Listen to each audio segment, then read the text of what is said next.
Gauri Suryavanshi S मराठीमध्ये आपलं स्वागत. वळूया आजच्या बातमीकडे. 18व्या चौदार तळे सत्याग्रह दिनानिमित्त मंत्री संजय शिरसाट, मंत्री भरत गोगावले यांनी महामानवाला केले अभिवादन.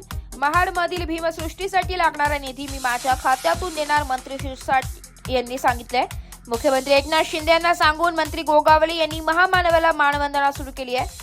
चौदार तळ्याचे पाणी फिल्टरेशन प्लांटने पिण्यायोग्य करणार, सामाजिक न्याय मंत्री संजय शिरसाट यांनी सांगितले.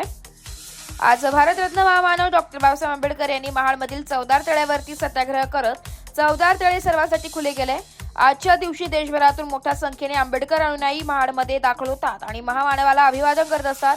आज राज्याचे सामाजिक न्याय मंत्री संजय शिरसाट आणि राज्याचे रोजगार हमी योजना, फलोत्पादन आणि खार भूमी विकास मंत्री भरत गोगावले यांनी महामानवाला अभिवादन केले आणि महामानवाला देण्यात येणाऱ्या शासकीय मानवंदनेला उपस्थिती दर्शविली आहे. यावेळी त्यांच्यासोबत रायगड जिल्हाधिकारी किसन जावळे, पोलीस अधीक्षक सोमनाथ गारगे यांच्यासह अनेक मान्यवर उपस्थित होते. दोन्ही मंत्र्यांनी महामानवाला अभिवादन करत क्रांतीभूमी येथे महामानवाला पुष्पहार अर्पण करत छत्रपती शिवाजी महाराज चौकात छत्रपती शिवरायांच्या चरणी नतमस्तक झाले. यावेळी बोलत असताना मंत्री शिरसाट यांनी सांगितले की महामानव डॉक्टर बाबासाहेब आंबेडकर यांना अभिवादन करण्याचा मान मिळाला हे आम्ही भाग्य समजतो. राज्याचे उपमुख्यमंत्री एकनाथ शिंदे हे मुख्यमंत्री असताना स्थानिक आमदार आणि आताचे मंत्री भरत गोगावले यांनी या महामानवाला शासकीय मानवंदना मिळावी ही मागणी केली आणि मुख्यमंत्री एकनाथ शिंदे यांनी तात्काळ मान्यता दिली होती. त्याच पद्धतीने चौदार तळे सुशोभीकरणासाठी लागणारा निधी देखील देण्याचे आश्वासन दिले.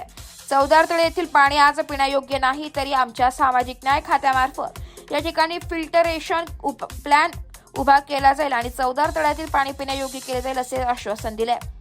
एस मराठी न्यूजसाठी प्रतिनिधी निलेश लोखंडे, महाड. अशाच नवीन ताज्या घडामोडी जाणून घेण्यासाठी आमच्या एस मराठी न्यूज चॅनलला लाईक करा, शेअर करा, सबस्क्राईब करा आणि बेल आयकॉनला क्लिक करायला विसरू नका.